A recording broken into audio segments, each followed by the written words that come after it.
educativas con participación de los profesores, de los apoderados, etcétera. De eso es lo que se trata. Eso. Con respecto, y me voy a salir un poquito de la discusión solamente para hacer una precisión, con respecto a lo de filosofía. Porque mucha gente se ha quedado con la idea de que filosofía va a salir del currículum. Filosofía no va a salir del currículum. La propuesta que se está discutiendo hoy día y que está discutiéndose con distintos actores, profesores, directores de establecimiento, etcétera, tiene que ver con que filosofía se asegure dentro del plan común tanto de la formación humanista científico como de la formación técnico profesional. Hoy día la filosofía existe como ramo obligatorio dentro de la formación humanista científico, pero no dentro de la formación general de los técnicos profesionales, que es el 50% de la matrícula del país. Bueno, 43. Pero el punto es que un gran porcentaje de matrícula. De lo que se trata es justamente que en el plan común exista una formación de filosofía en un ramo de ética política, de formación ciudadana y filosofía, y además dentro de la formación optativa diferenciada, que no solo exista un electivo de filosofía como existe hoy día, sino que existan 4. Eso está en discusión. ¿Es la mejor manera esa propuesta que hay de hacerlo? Bueno, eso es lo que hay que discutir. Por lo demás, esa propuesta de currículum primero se está discutiendo con actores educativos y segundo tiene que ser aprobada por el Consejo Nacional de Educación, que es un ente autónomo y con participación de distintas sensibilidades políticas, culturales, etcétera.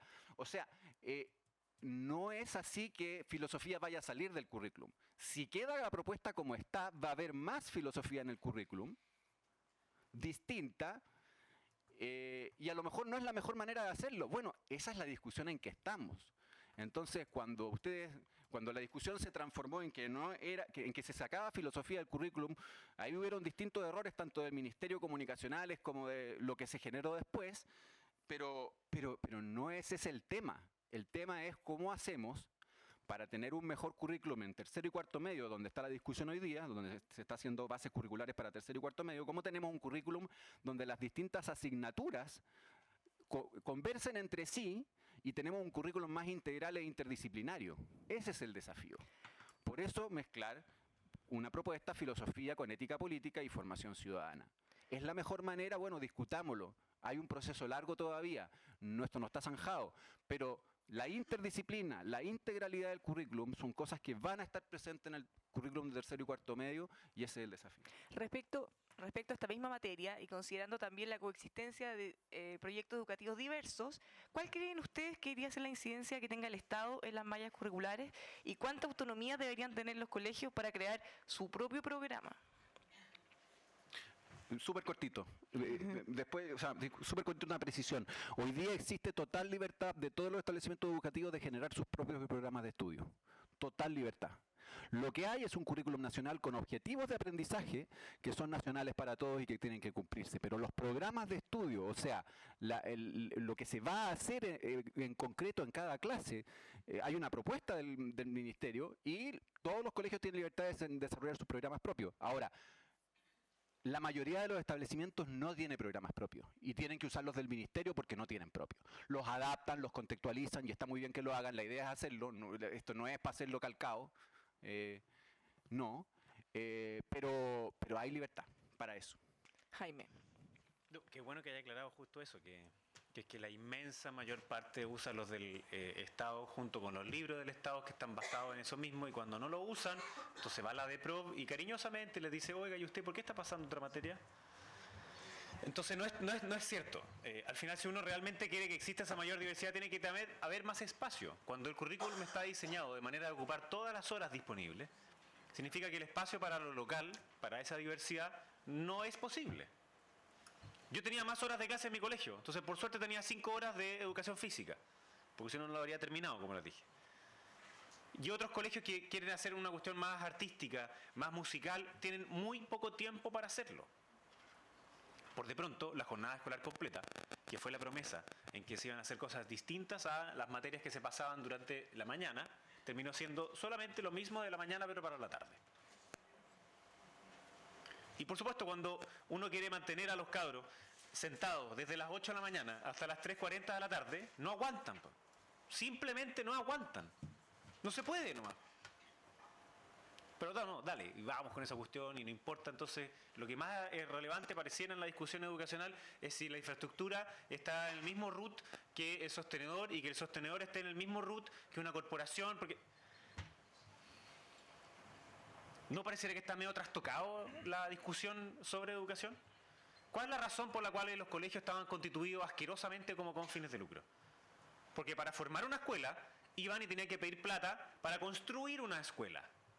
A menos que, como bien decías tú, hubiesen pertenecido a una congregación que le hubieran donado la infraestructura. Pero como no se la habían donado, y como el Estado lo que decidió, y no fue cualquier Estado, porque fue post-dictadura, decidió que había que ampliar la matrícula, porque el 40% de los estudiantes más pobres no iban al colegio.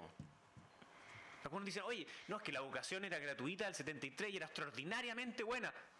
Los estudiantes más vulnerables no iban al colegio. ¿Quiénes entraban a la universidad en ese momento? Lejos los que tenían mayores recursos. ¿Ese es el modelo que nos gusta? ¿Un modelo de elitización en donde los estudiantes más vulnerables no van? Obvio que no. Por de pronto hoy día, igual hay un 15% de estudiantes de tercero y cuarto medio que están desertando. ¿Estamos pescando a esos cabros? Lamentablemente no. ¿Y qué estamos haciendo con los 5 millones de adultos? 5 millones de adultos que no terminaron cuarto medio. Entonces pareciera que hay cosas que son realmente importantes para fortalecer la república, para fortalecer la participación, para fortalecer la convivencia, y que no lo estamos viendo, no nos estamos preocupando de ello. Y más bien hacemos reformas pasadas a naftalina, pegadas en el espejo retrovisor, de fórmulas una y otra vez fracasadas. Yo no estoy acusando de que no tengas una ideología. Por supuesto que la tienes, yo también la tengo. Lo que ocurre es que desde el Ministerio de Educación se supone que hay una neutralidad. Pero como bien decía Gabriela Mistral, la única luz blanca es artificial. No existe tal cosa como neutralidad. Hay una visión ideológica, lo que ocurre es que esa visión ideológica es la que quieren imponer para todas las escuelas. Y eso es lo que no está bien, porque respetar la diversidad significa que pueden haber distintas visiones de lo mismo. Por de pronto en la construcción de una sociedad no existe solo una visión. Ese es el problema, que cuando el control político solo lo tiene uno y pretende bajo esa ideología no neutral que todo sea igual. Eso es lo que termina por homogeneizar. Es obvio que tiene que haber un currículum nacional. Yo no voy a sostener lo contrario. Cuando se dice, mire, hagamos un sistema de selección en que no haya discriminación arbitraria, encantado. Ojalá que la misma discusión que tú planteas sobre filosofía la hemos tenido en ese tipo de temas. Y entonces el ministro dice, mire, no, es que vamos a copiar lo de Massachusetts y vamos a copiar lo de Ontario en Canadá, porque no era Canadá completo, sino que Ontario. Pues bien, lo primero que hizo Massachusetts era subir la calidad de las escuelas públicas, de manera que si tú quedabas en una y no en otra, no fuera la vida o la muerte, pues. Pero resulta que cuando tenemos resultados tan disímiles en distintas escuelas públicas, ¿da lo mismo en cuál vayas a quedar tú?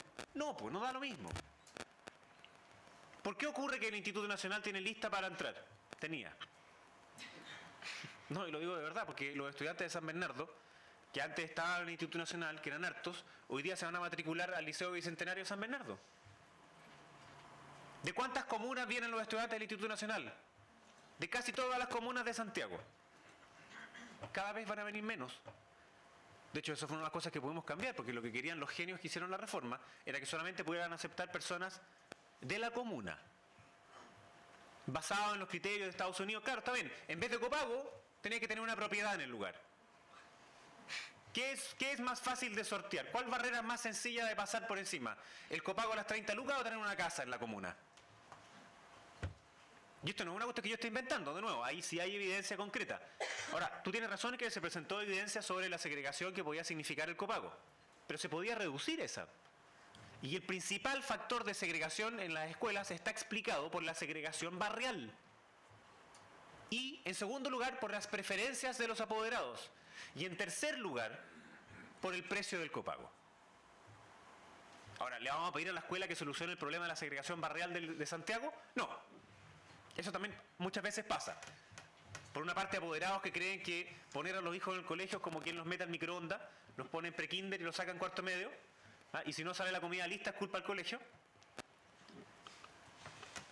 Cuando ese no es el rol de quienes somos papás, pues. Obviamente que no. Pero porque ha habido permanentemente un detrimento de lo que significa el rol de los apoderados, de los padres, de la familia en la educación. Siento que es el factor más relevante para explicar luego las diferencias. Ahora, yo sé que tú no estás planteando, ni nadie lo está planteando hoy día, por suerte, que es el capital previo, el capital familiar, lo que explica esas diferencias. Nadie está planteando que haya que separar a los niños de la familia. Yo creo que falta poco, pero... Porque si de ahí viene, obviamente, una familia que tenga mayor educación, obviamente se lo traspasa. Me acuerdo que unos argumentaban en la Comisión de Educación, decían, mira, no, lo que pasa es que hay familias que tienen muchos más libros en sus casas y otros que tienen menos, y eso explica una diferencia en los primeros años, ¿cierto? ¿Cuál es la solución? ¿Quitarle los libros a la familia que tiene? No, pues. La solución es que puedan tener más libros los otros, y no solo que tengan los libros, sino que los lean. Axel, ¿cómo ves tú la autonomía que tenemos en la malla? Solo 15 segundos. La diferencia entre el proyecto educativo, de lo público versus lo privado, que yo creo que es relevante. El proyecto educativo de una escuela municipal, pública, como se vayan a llamar después, es por definición de la comunidad. Y por tanto ellos tienen que construirlos. Entonces yo sí creo que ahí tienen que haber consejos escolares que sean resolutivos. Pero el proyecto educacional privado es diferente. Porque lo que hace el privado es ofrecer un modo en donde las familias, los apoderados dicen, sí, yo quiero ser parte de ese proyecto. Por tanto, el espacio de limitación no puede ser, o el espacio de participación, perdón, no puede ser igual que el otro, porque no puede volcarse en contra de la esencia de ese proyecto educativo. Es decir, para ponerlo en términos sencillos, si es una escuela católica que abre porque tiene un proyecto institucional y luego se definiría en una asamblea que ya no tiene que ser más católico, no podría ser porque va en contra de la esencia misma del proyecto que se está ofreciendo.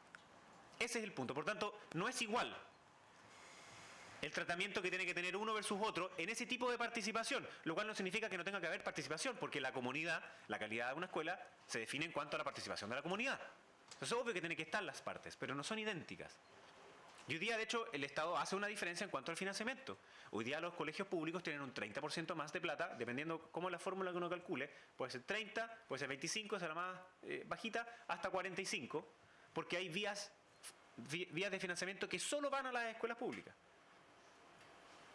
Ahora, ¿se justifican? Yo creo que sí, porque atienden niños más vulnerables. No solo vulnerables en términos de ingreso a su familia, sino que también en otros contextos. Pero no en cuanto a que su ruta es público. Esa no puede ser la justificación.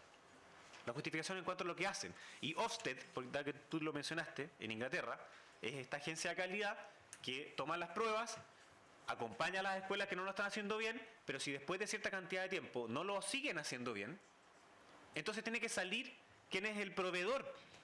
Porque tú decías de que ahí está esta tensión entre el dueño del colegio versus los apoderados. ¿Quién es el dueño de los colegios públicos? ¿Y el dueño de los colegios públicos en este caso entonces puede decidir cualquier cosa? No, yo creo más en la sociedad, en sus organizaciones, en esa desconcentración y descentralización. Y esa es parte del debate que hoy día tenemos. Axel.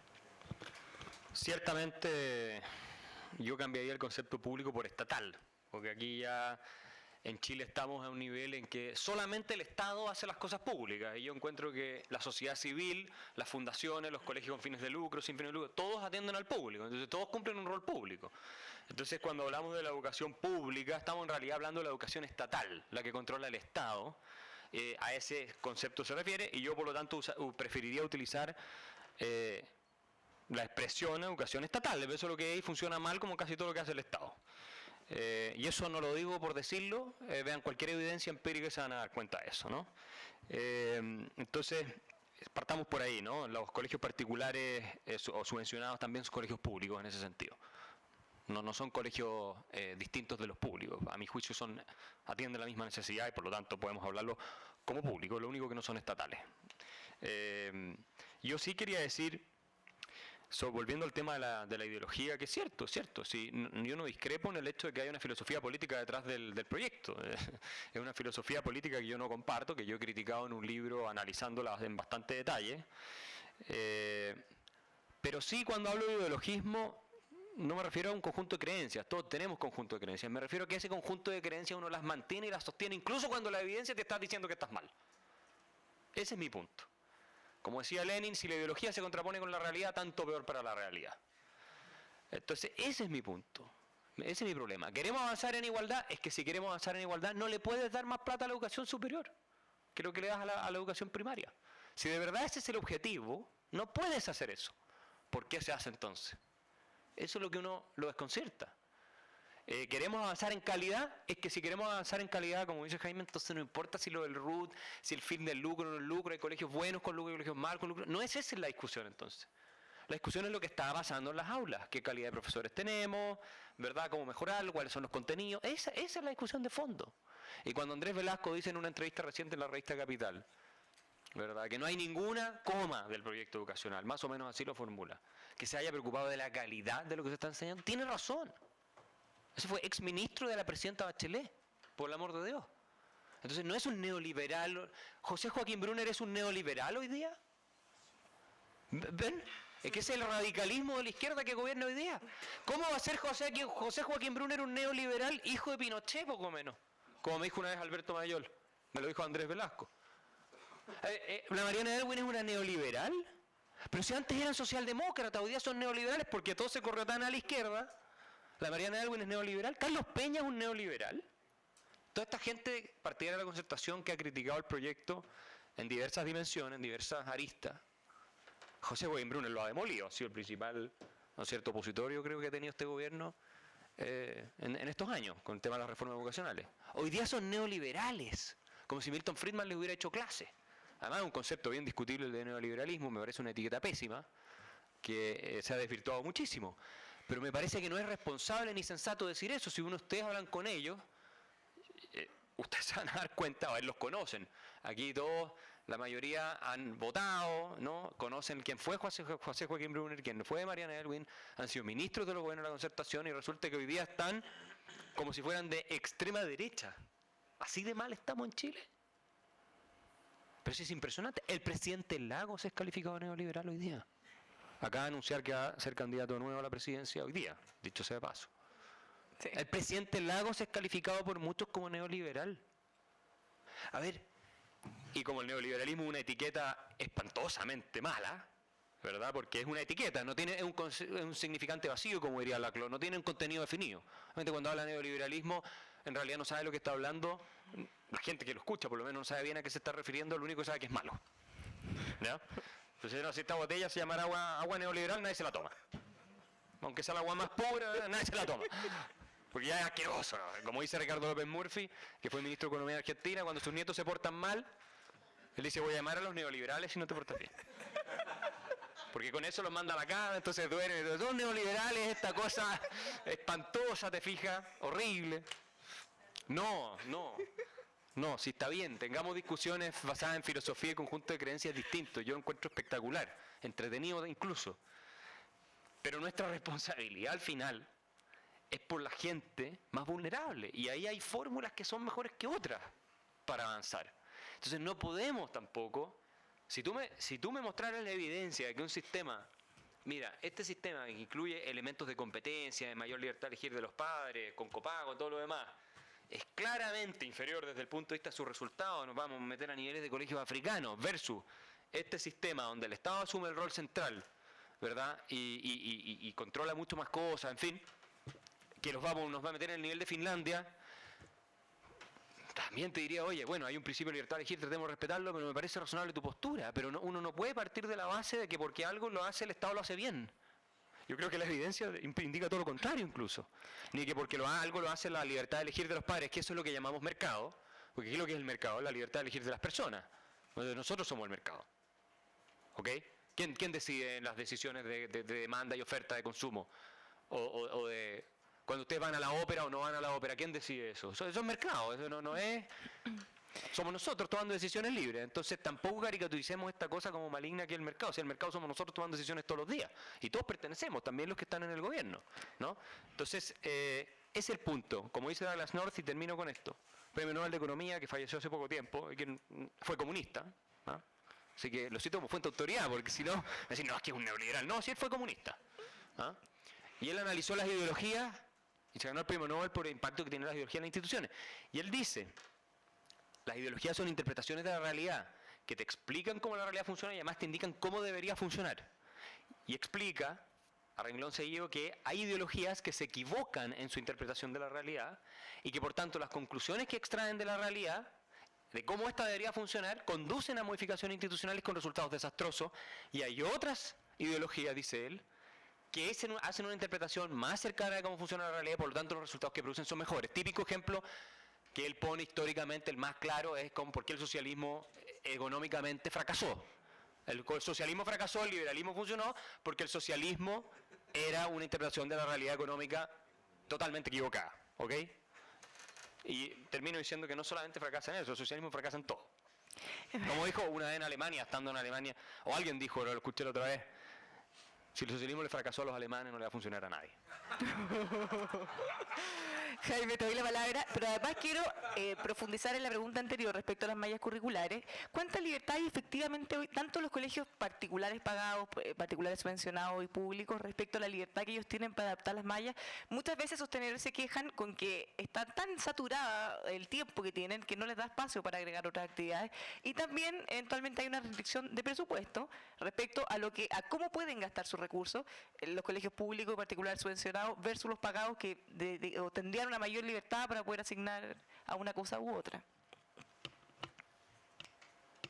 Ya, voy a abordar la pregunta, pero quiero hacer precisiones en algunas cosas antes de eso. Con respecto a la hora GEC, que solo se usan en lenguaje y matemáticas y que no se usan para las horas de la jornada escolar completa, no se usan en lenguaje, se usan en lenguaje de matemáticas y en preparación para el CIMSE, y no en lo que prometieron, que era una educación más integral en artes, deporte, etcétera. Bueno, justamente una de las razones de esas horas es que son horas de libre disposición, y en general los establecimientos lo que se han visto es a verse presionados a tener que rendir en las pruebas estandarizadas CIMSE para poder mostrar que son de calidad, porque justamente la calidad hasta hoy en día en Chile y en los últimos años, y eso se ha fortalecido hasta ahora, se ha medido mediante estas pruebas estandarizadas. Entonces hay una presión por mostrar resultados, más aún cuando te van a cerrar si llevas 4 años insuficiente por los resultados CIMSE y no mejoras. Por ende, estás presionado a demostrar que los alumnos saben y aprendieron con los puntajes CIMSE. Por ende, bueno, esas horas tenemos que darle más lenguaje, más matemática, y lenguaje y matemática desde cierta manera, que es preparándolos para el CIMSE, no una manera integral, abierta, mucho más reflexiva y participativa. Por ende, creo que hay una discusión, y una discusión que tenemos que tener como país, es qué peso le vamos a dar a las pruebas estandarizadas como mecanismo de rendición de cuentas de los resultados, con estos efectos nocivos que generan, que efectivamente lo que hace, y eso está demostrado en otros países y investigación en Estados Unidos, en Inglaterra, donde se han establecido estos tipos de high stake accountability, como se llama,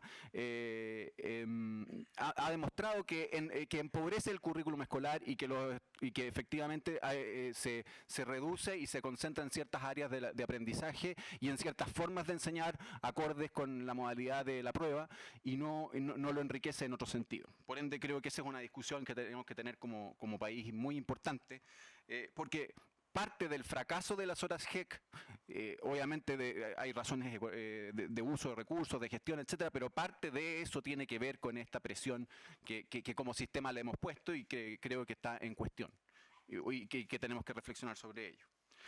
Lo segundo es con respecto a los proyectos educativos de los privados. Efectivamente, yo estoy de acuerdo con que los proyectos educativos privados tienen que mantener su esencia, y que tiene que ver con aquellos que lo formaron.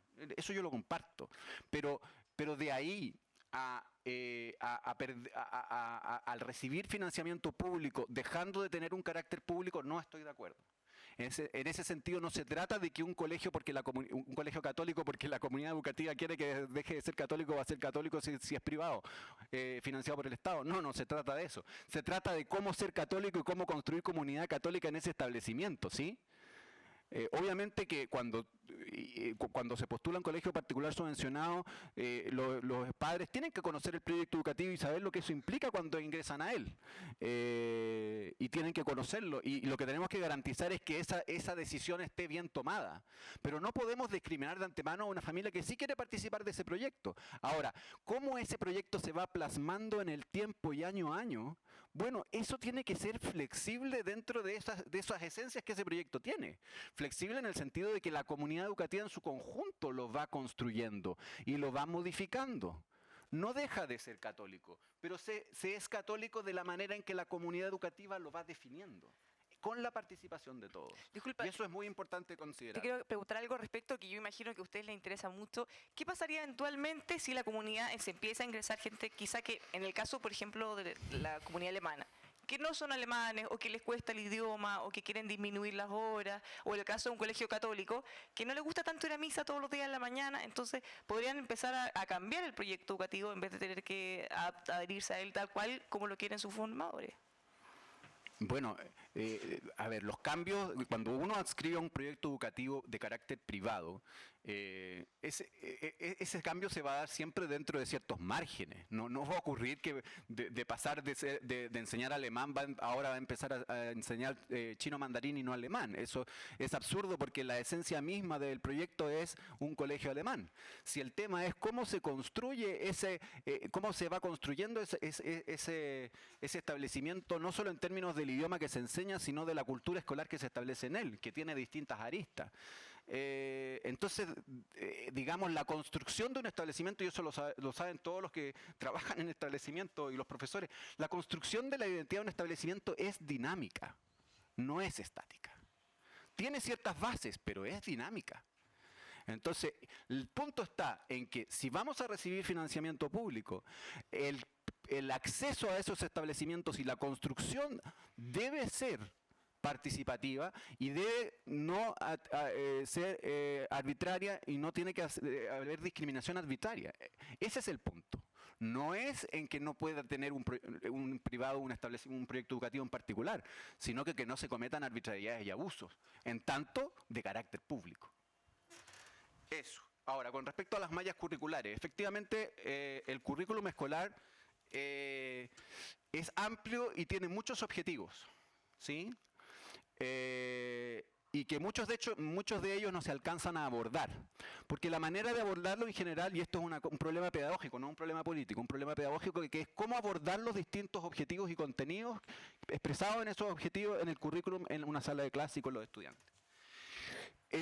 Una forma de verlo es uno a uno, o sea, primero paso la Revolución Francesa, después paso esto otro en historia, después paso esto otro en historia, o primero enseño tal cosa en lenguaje y voy así como uno a uno en los contenidos.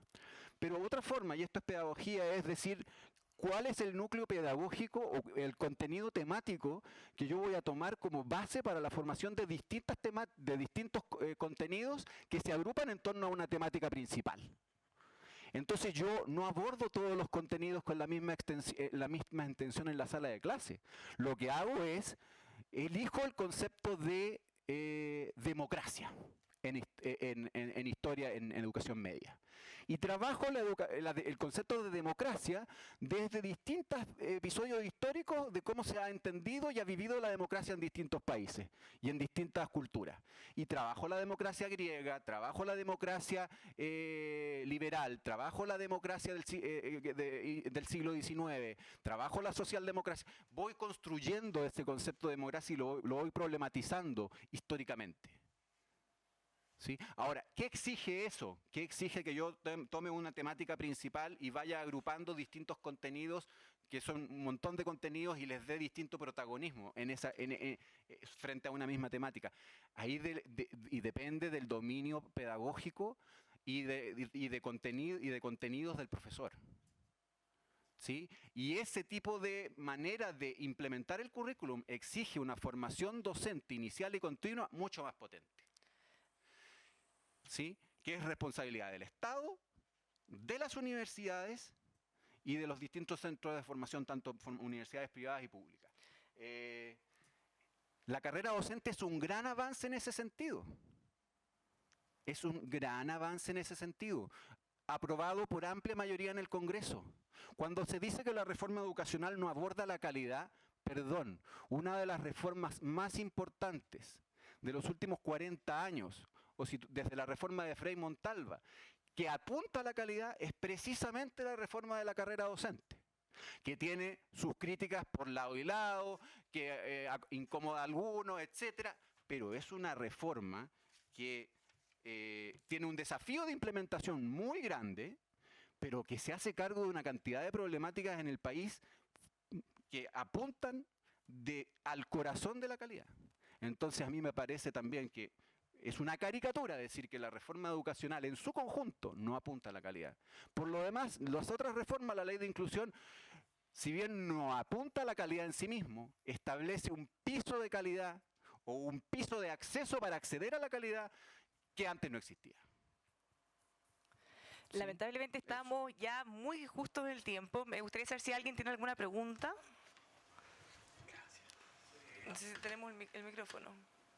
Ah, Para Jaime Portales, gracias Jaime, creo que hubo una asociación de personas de, no sé, esta nueva mayoría que no entraron al debate. Entonces creo que es súper importante destacar eso que hayan tenido. Y segundo, una pregunta puntual.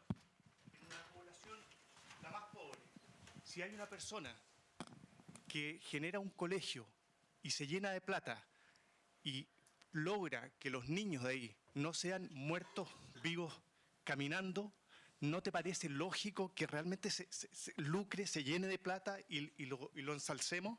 O sea, ¿es tan fuerte el objetivo que el lucro en ese sentido da lo mismo? La ley del fin al lucro no busca regular a los establecimientos que sean con o sin fines de lucro, que lo hacen bien y efectivamente utilizan los recursos para fines educativos y hacen un buen trabajo. La ley de fin al lucro apunta a no cometer abusos y a asegurar que aquellos que quieren cometer abusos no lo hagan. O sea, es que recibiendo platas del Estado.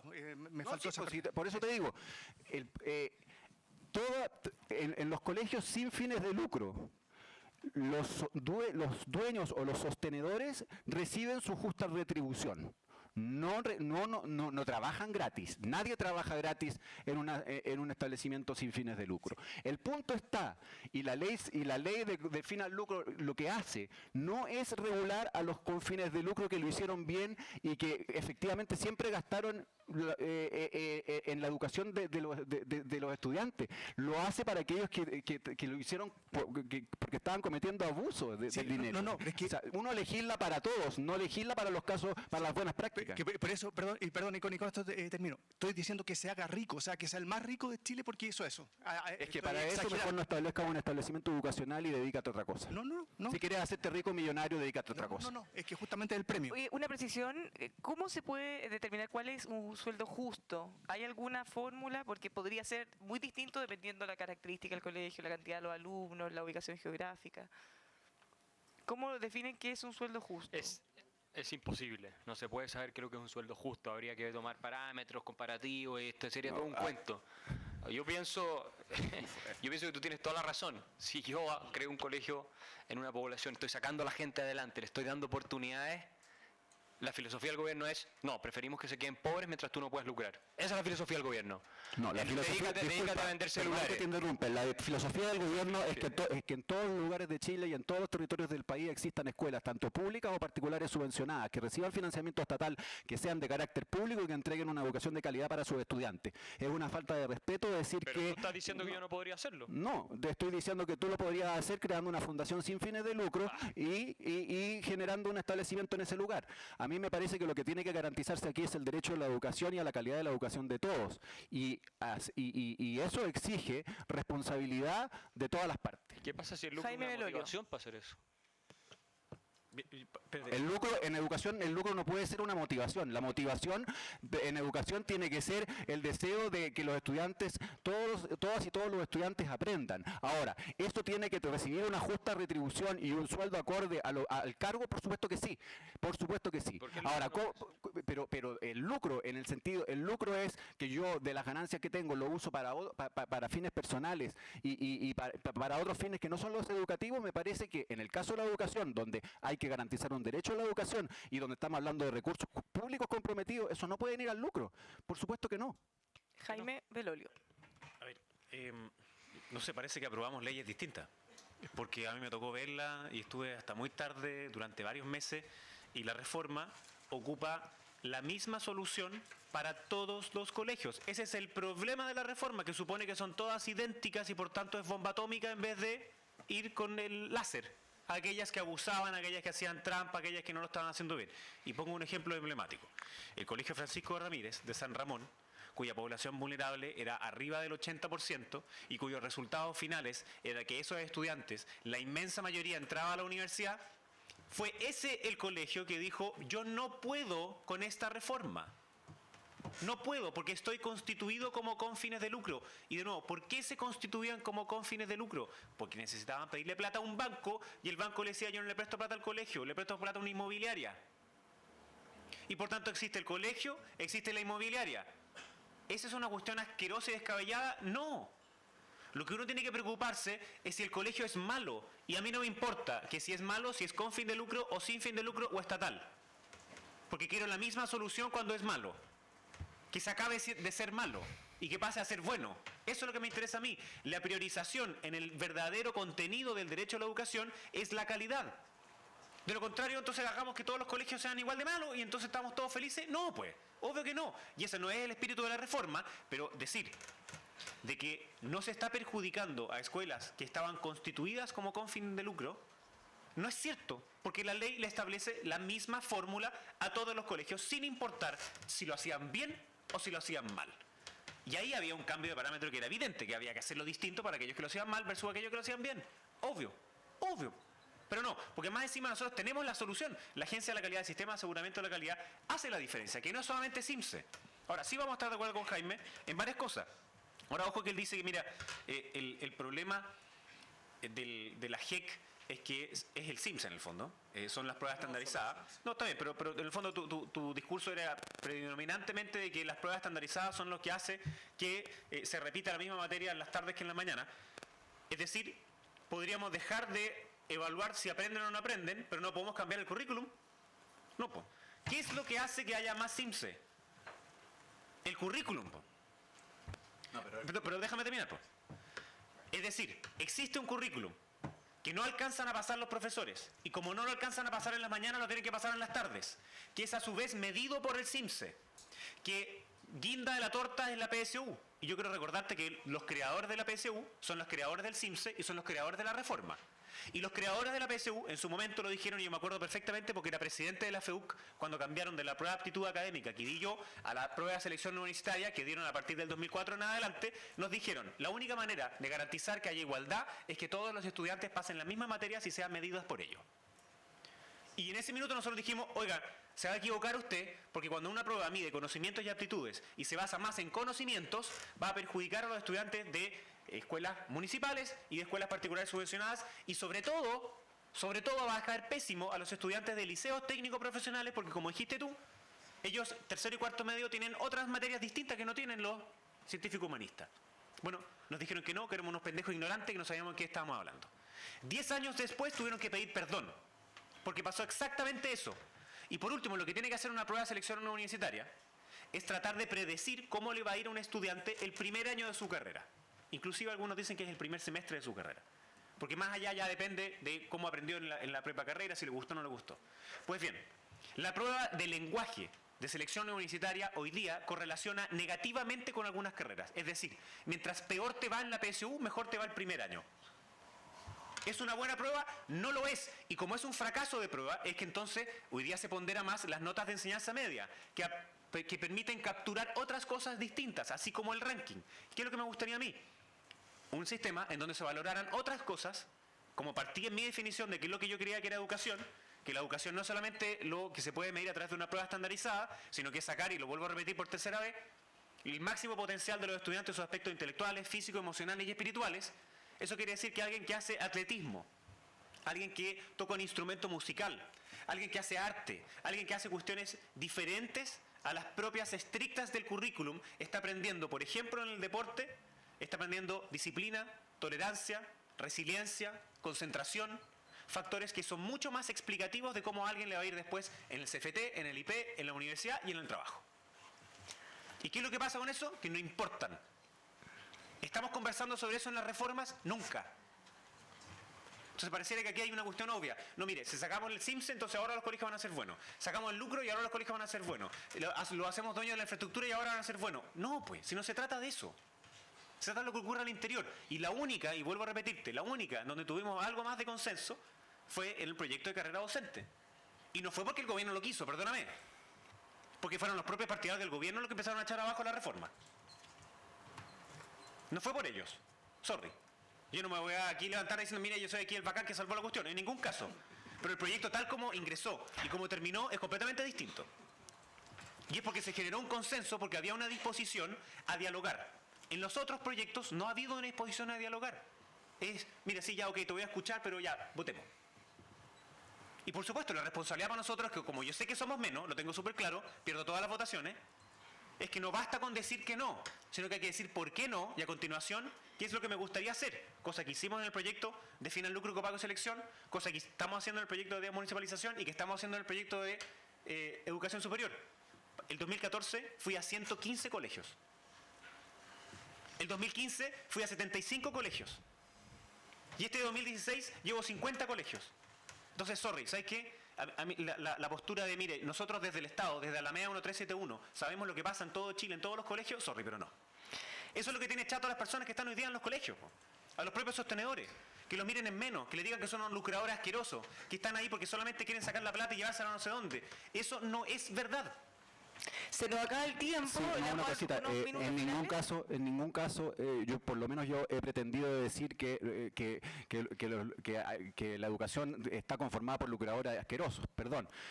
Y justamente lo dije hace un segundo. La legislación se hace no para los que no para los que desarrollan buenas prácticas, sino que para efectivamente los que cometen abuso y para garantizar que el derecho a la educación efectivamente se cumple. Entonces no se trata de hacer caricaturas de las personas y los establecimientos particulares subvencionados. Nunca ha sido el interés de esta reforma. Si algunas personas lo hicieron así, creo que están cometiendo una falta. Pero de aquí lo que se trata es de construir un sistema mixto que efectivamente garantiza el derecho a la educación de todos y donde no se cometen discriminaciones arbitrarias. Pero una cosa es decirlo y otra cosa es hacerlo. Entonces yo te pido que veas lo que dice Andrés Palma, que es el que está encargado de la implementación de la reforma. Y no es que yo sea en caricaturas que yo he hecho, son las que él mismo hace todos los días. Entonces, bueno, una cosa es decir que no es el interés y otra cosa es la consecuencia de lo que estás haciendo cuando lo escribes. Vamos a dar la palabra a una alumna que quiere hacer una pregunta. Por favor, que sea breve y la respuesta también porque se tiene que ir nuestro expositor. Buenos días a todos. Quiero hacer un par de preguntas sobre lo que dijo primero Jaime Delorio al principio. Él habló de que si bien no íbamos tan mal camino, o sea que realmente no íbamos en tan mal camino, pero yo quería preguntarte cómo explicas tú la cantidad de tomas de los liceos y todas las manifestaciones y cómo se ha rearmado de nuevo el movimiento estudiantil.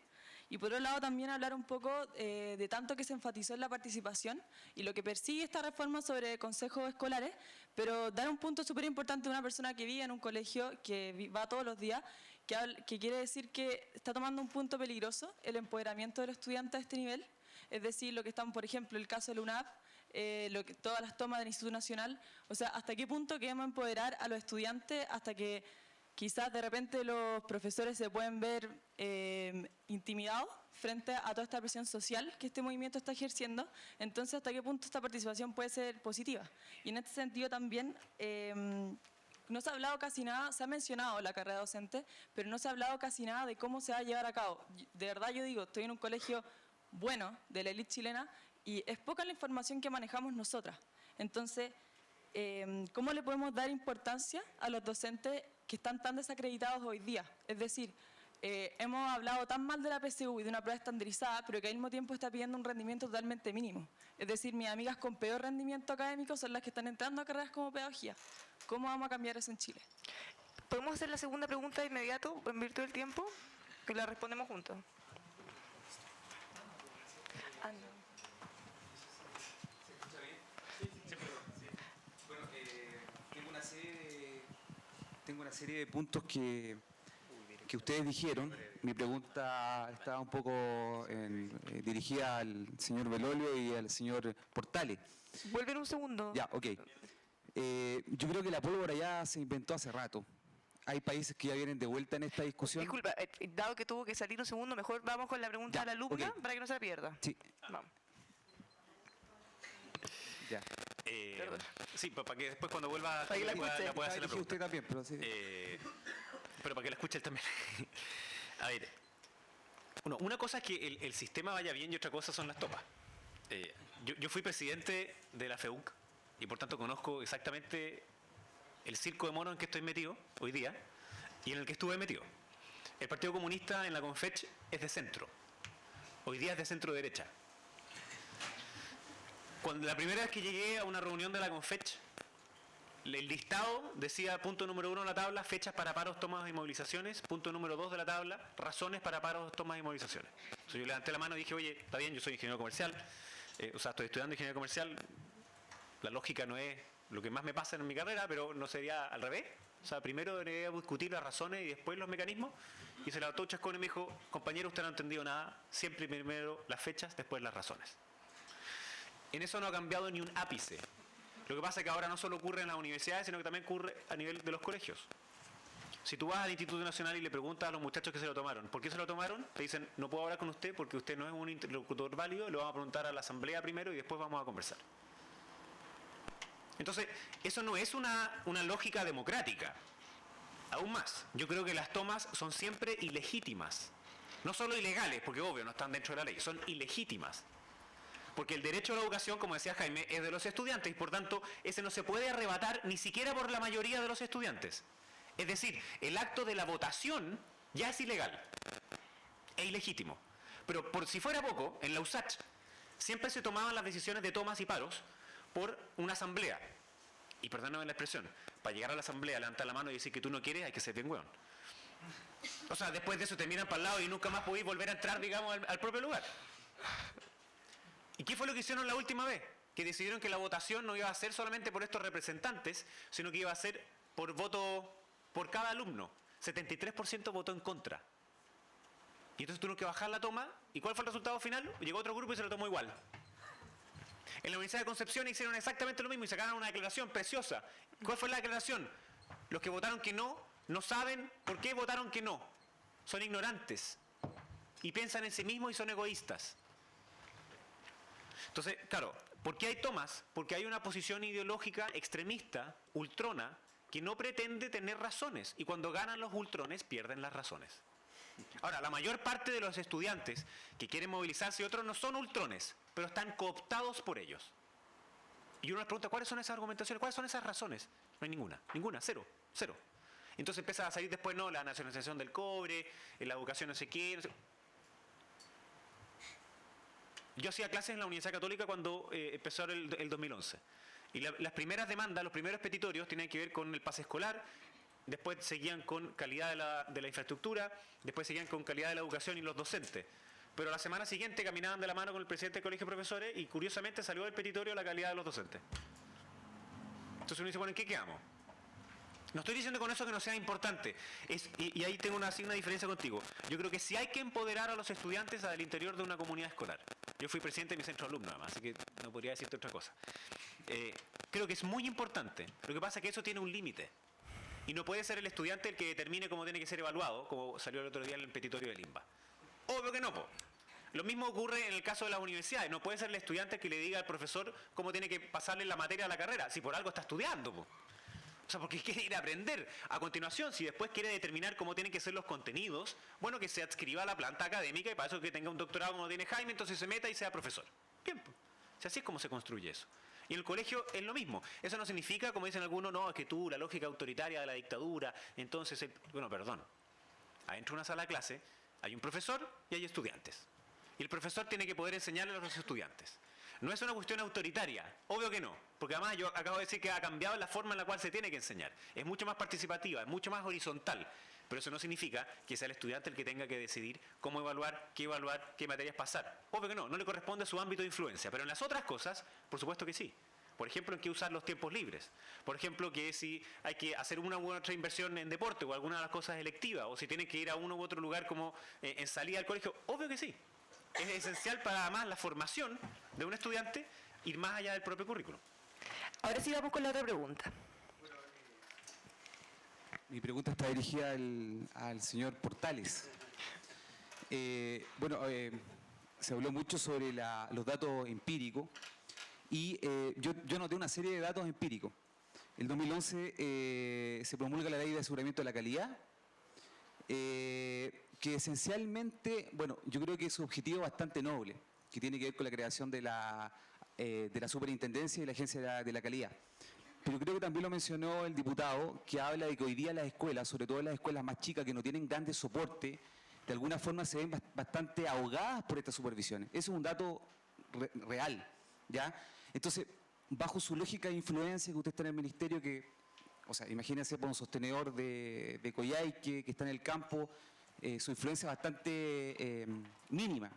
Si ustedes están completamente conscientes como ministerio que de alguna forma hoy día es necesario enfocarse quizás en la calidad, pero a través de menos presión administrativa, ¿ya? Y además que hoy día, sobre todo los colegios chicos, con la nueva creación con la promulgación de la Ley de Inclusión en el año 2015, están bastante ahogados con el tema jurídico. Hay un tema jurídico y hoy día prácticamente el lucro ha pasado esencialmente a abogados, disculpen, esa es la palabra. Los abogados hoy día se están llevando una parte importante de estos recursos porque los colegios de alguna forma tienen que responder a esta presión jurídica. Entonces hoy día el colegio como tal se ve bastante ahogado y yo creo que como ministerio a lo mejor ustedes lo tienen bastante claro y sería bueno que usted bajo su lógica de influencia pudiese dar una respuesta porque lo posible, yo estoy viendo una realidad súper local, es una necesidad concreta de los colegios.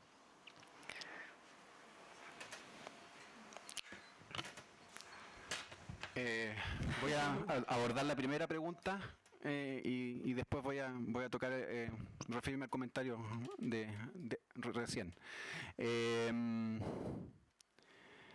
A mí me parece que el movimiento estudiantil desde el año 2006 y después el del año 2011 y 2012 es el que está haciendo posible que la educación sea un tema nacional y que estemos discutiendo las bases del sistema educacional chileno.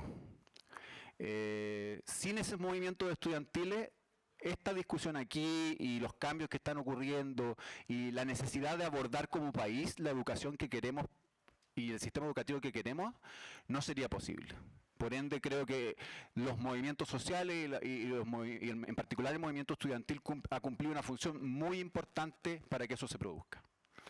Dicho eso, las tomas son una medida de última, una medida de presión última. Hay otras formas de manifestarse y otras estrategias para plantear los puntos de vista.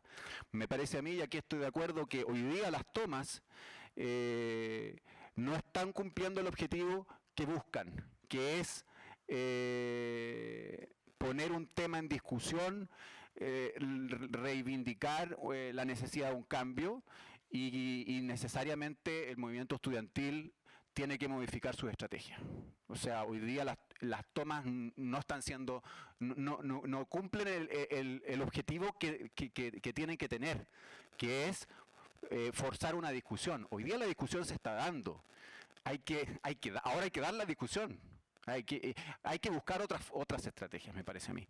Con respecto a empoderar a los estudiantes, completamente de acuerdo, y aquí podemos decir que no tenemos diferencias con lo que acaba de decir Jaime Bellolo. O sea, hay que empoderar a los estudiantes, empoderar a los centros de alumnos. Los centros de alumnos deben participar y hacerse parte del establecimiento. Los consejos escolares ojalá pudieran ser resolutivos y todos los estamentos participar de esos consejos escolares.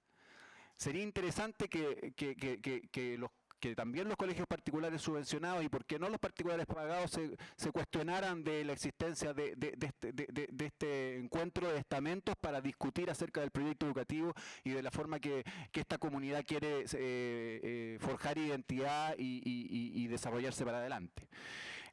Pero eso tiene que darse en un marco siempre de responsabilidad y de respeto. O sea, si no, no tiene ningún sentido.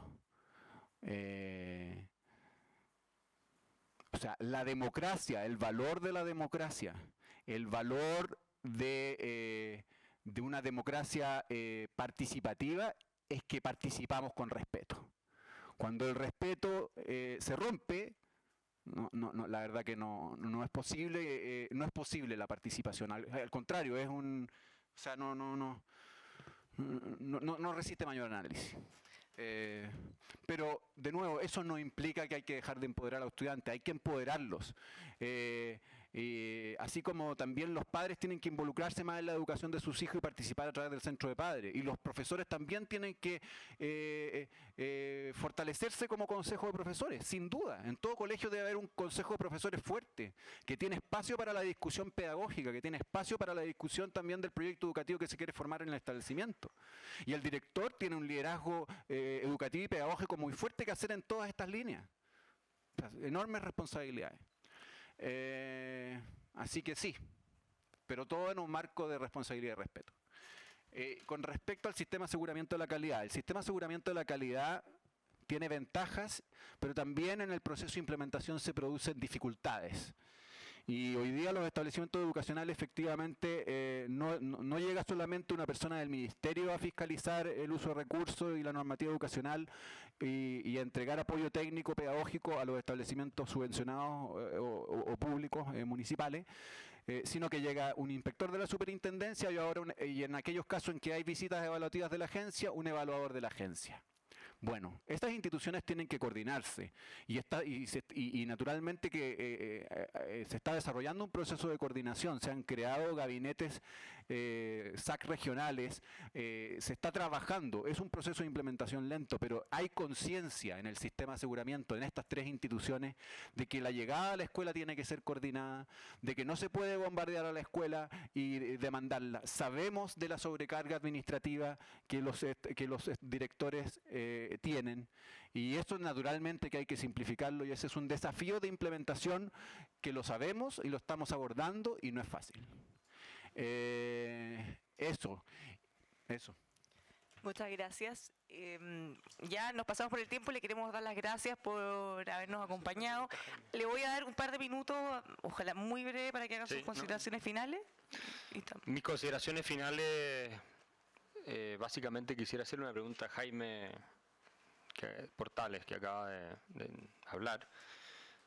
Me quedó claro que Jaime no aprueba el lucro y el gobierno no aprueba el lucro en colegios en los cuales están involucrados recursos públicos, aun cuando los colegios funcionen bien y estén sacando a los alumnos adelante. Y eso es la razón por la cual la ley prohíbe el lucro en todos los colegios, los que funcionan bien y los que no funcionan bien también. Y ahí tenemos una diferencia filosófica de fondo que no tiene solución, básicamente. Pero me sorprendió, y tal vez no me quedó claro, tu reflexión sobre las tomas. Tú dices un recurso de última ratio, por decirlo de alguna manera. Pero eso significa que hay circunstancias bajo las cuales, a tu juicio, las tomas son legítimas o nunca son legítimas las tomas, que es el uso de la fuerza, de las vías de hecho, rompiendo la ley para llevar a cabo una propuesta política o de reforma o lo que sea. ¿Hay circunstancias bajo las cuales tú la encuentras legítimas las tomas o nunca son legítimas las tomas? Las tomas... Perdón.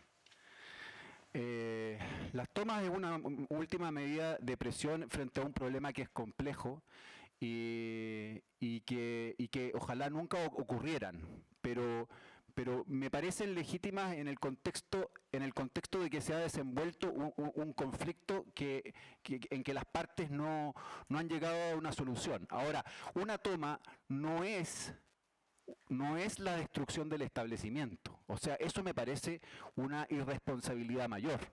O sea, una toma es tomarse el establecimiento en función de ciertas reivindicaciones porque hay un proceso de diálogo que no se ha producido y donde es necesario llegar a ciertos acuerdos. Es una medida de presión final.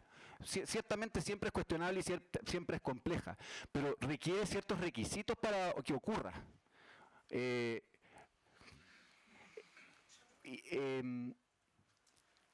O sea, ver las imágenes de un establecimiento destrozado o saqueado indica que los estudiantes o lo que fuere no están siendo responsables y no están dentro del marco de lo que es un conflicto.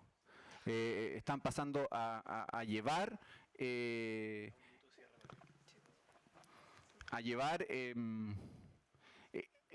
respeto propio, pero la toma en un momento de conflicto sí lo es. No lo es. No lo es, sin duda que no lo es. No, sin duda que no lo es. La pregunta era, disculpa, la pregunta era si nunca era legítima la toma. No, decir que nunca una toma es legítima en cualquier ámbito, no solo en la educación, sino en cualquier ámbito, me parece arriesgado. Hay conflictos que se producen y hay que resolverlos. Ahora, ¿es la toma una medida que tiene que eternizarse? No, tampoco. Ahora, de nuevo, el punto está en que como comunidades educativas y como sociedad tenemos que aprender a resolver los conflictos propios de nuestras organizaciones humanas de un modo en que no llegamos a esas situaciones últimas. Ese es un desafío. La ética de una construcción democrática de las comunidades educativas, y de la construcción de un país democrático es justamente establecer mecanismos de negociación y de acuerdo entre las partes en un diálogo democrático que no llega a esas circunstancias. Y ese es un desafío que implica un desafío como sociedad de formación ciudadana, de ética política, de ética social, etcétera. De eso es lo que se trata. ¿Se entiende? Muchas gracias. Jaime Belolio, tu minuto final. Sí, yo, para dejar claro mi posición en eso, yo creo que son siempre ilegítimas. Siempre, siempre, siempre. Por una cuestión bien sencilla, porque los derechos de las personas no pueden ser votados por la mayoría. Y si fuese entonces por las reivindicaciones, entonces significaría que algunas reivindicaciones justifican la violencia y otras no. Y si es por el diálogo, ¿qué significa? Si hoy día un grupo de estudiantes dice, mire, ¿sabe qué? Nosotros nos vamos a tomar la escuela hasta que renuncien los diputados, todos. No, que no hay diálogo en eso. No, obvio que no hay diálogo. Pues si cuando hay una toma significa que no hay Estado de Derecho. Significa que no hay reglas mínimas de convivencia que nos permiten resolver los problemas. Entonces, yo creo que los estudiantes tienen el legítimo derecho de manifestarse, de criticar, de salir a la calle, inclusive de no atender al colegio y porque quieren manifestarse en contra de una cuestión, pero no tienen ningún derecho a tomarse esa escuela e impedir que otros estudiantes puedan acceder a la educación. Esa es mi posición al respecto de ese tema. Ahora, solo para terminar, yo creo que la discusión sobre educación es demasiado importante. En una sociedad en que yo creo que la movilidad, el esfuerzo, el talento de cada uno es lo que te tiene que llevar lejos, y no el lugar donde naciste, no el pituto, no la comuna donde tú estuviste o estudiaste, la educaón es ese factor esencial, por el cual, como se tiene que sacar lo máximo de cada uno de nosotros, se permite ese desarrollo en la sociedad. Y hoy día no lo está haciendo. Es verdad de que Chile tiene los mejores resultados de Latinoamérica, pero si nos comparamos con los otros que nos gusta compararnos, estamos más bien de colistas. Es decir, tenemos que resolver muchos problemas todavía. Y hay una inequidad también en los resultados. Y eso significa un desafío importante para ustedes. De poder mostrar esas buenas prácticas, de compartir esas buenas prácticas. Necesitamos a mejores docentes. Necesitamos a mejores educadores de párvulo. Necesitamos de una vez preocuparnos por los contenidos. No es que no sea necesario que haya fiscalización, tiene que haberla, pero no puede ser una burocracia tal que todos los colegios tengan que tener una oficina para responder a los oficios que nadie mira. Tenemos que enfocarnos en lo que realmente nos importa, que es los aprendizajes de los niños y de las niñas, de la comunidad escolar, de lo que ocurre al interior de la escuela, lo que ocurre al interior de las salas de clase. Y parece que cuando uno habla de orden y disciplina, está hablando de dictadura. Yo creo que al solo mencionarlo, ya nuevamente huele a naftalina. Es esencial en una sociedad democrática que exista ese orden, que exista esa disciplina. Y al interior de una escuela todavía más. Por supuesto que cuando uno está en el colegio le carga eso, obvio. A mí también me cargaba. A mis cabros también le carga. Es difícil para los que somos papás enseñar esas dos cosas, pero son virtudes que nos sirven para toda la vida. Eso no significa que no podamos discrepar, que no podamos tener diferencias. Y yo espero que salgamos de la lógica de la confrontación permanente, que tiene efectos en salud, en educación, en vivienda, en medio ambiente, y no tiene soluciones. Cuando los problemas de las personas no son las urgencias de la política termina mirándose el ombligo, viendo qué es lo que sirve mejor, cuándo puedo pegar un combo mayor, atrincherándose y tirándose piedrazos. Y eso no es una buena política. Al menos yo no soy parte de esa política. Yo soy de la política de las convicciones y no de los intereses. No de la que quiere pegar combos, sino que la que quiere dar razones. Y especialmente en educación, eso es lo que creo que se merecen nuestros niños. Gracias. ¿Tu último minuto, Axel? Bueno, respetando, por supuesto, la posición de Jaime que en este caso le tocó estar en minoría y hay que reconocerle y agradecerle que esté dispuesto a conversar con nosotros. Sin perjuicio de eso, a mí me parece, tengo que decirlo, muy ilustrativo cuando él, que también es funcionario del gobierno, nos dice que el lucro tiene que estar prohibido, ¿verdad? Porque es algo ilegítimo cuando hay recursos públicos involucrados, incluso si un colegio funciona bien, pero que en ciertas circunstancias y con ciertos matices y todo, algo que es una toma, que es la violación flagrante del Estado de Derecho, de los derechos fundamentales de las personas a poder educarse y todo lo demás, eso sí puede estar permitido. Y digo esto porque me parece que la tónica del gobierno ha ido en esa dirección y se les ha salido de control. Porque es muy difícil decir, mira, la toma hasta aquí sí, pero pasado para allá no. Una vez que tú legitimas ese principio, ya no tienes cómo controlarlo. Y creo que el gobierno en este minuto tiene problemas, porque se le ha salido de las manos este asunto. Me esperaría de este gobierno, los que sigan, no sabemos quién va a venir, pero que haya una posición súper clara, definida y unívoca en el sentido de que no puede haber una violación de los derechos fundamentales de los alumnos a estudiar y los establecimientos a funcionar bajo ninguna circunstancia. Miren, para eso existen mecanismos institucionales para representar las inquietudes, para representar los intereses y las críticas que pueden haber. Cuando nos salimos del caos institucional y vamos a las vías de hecho, no digo que no sea una realidad que ocurre, es una realidad que ocurre, pero vamos a las vías de hecho, es cuando empieza a colapsar la democracia representativa y el Estado de Derecho.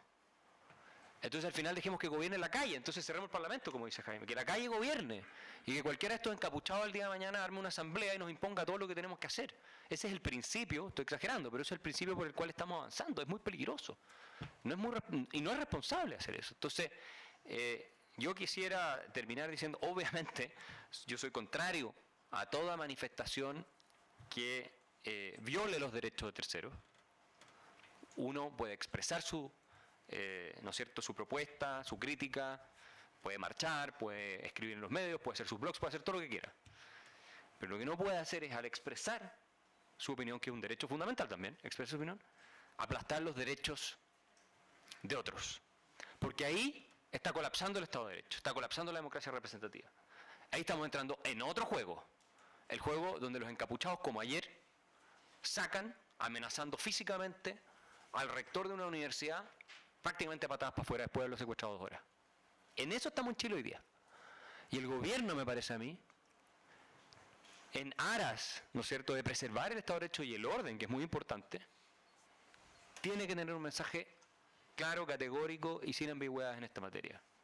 Creo que algunos, por lo menos que lo apoyaron originalmente, sí lo han tenido.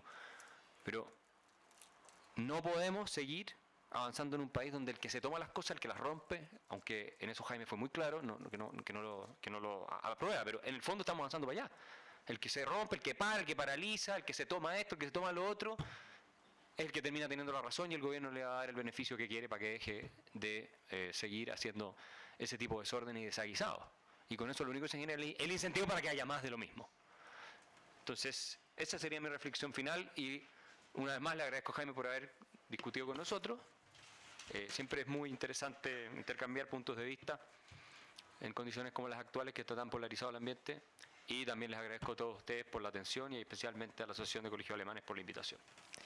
Jaime. Sí, yo quería terminar agradeciendo a todos ustedes por estar aquí presentes, a la Asociación de Colegios Alemanes por la invitación. Un debate interesante, con distintas posturas, distintas visiones, distintas ideologías, distintas maneras de entender y de proyectar el sistema educativo del país. Pero sano hacerlo de esta manera.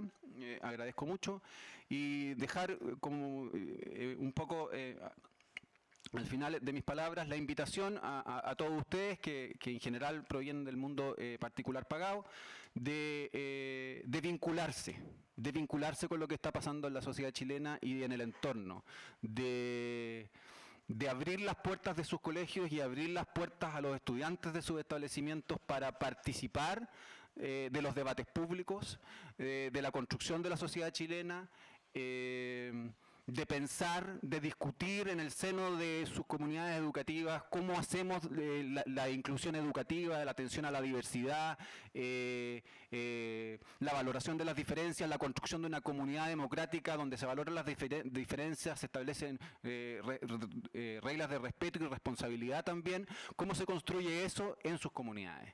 ¿Cómo nos hacemos parte de que los estudiantes de bajo desempeño no son las manzanas podridas, sino que son estudiantes como los otros que necesitan más ayuda, más soporte, más espacio? ¿Cómo hacemos que estudiantes con necesidades educativas especiales efectivamente participan de nuestras comunidades educativas y no los mandamos a escuelas especiales, sino que los integramos?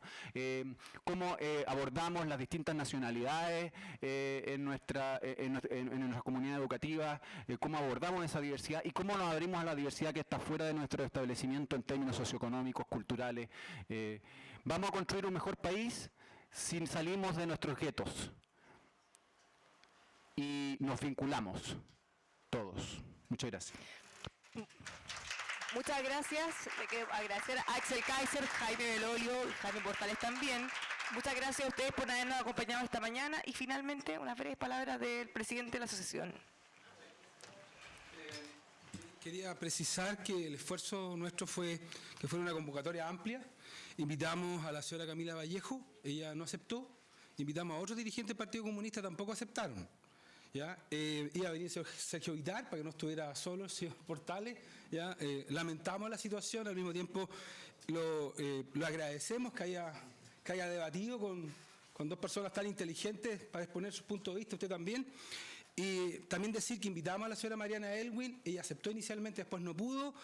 Invitamos a la señora Yana Proboste, que es otra mirada en la democracia cristiana, y no aceptó. Y no digo esto para criticar a las personas que no aceptaron, sino para dejar claro que la Asociación de Colegio Alemán hizo un esfuerzo porque fuera lo más amplio posible. Así que un aplauso grande porque fue una participación muy buena. Gracias.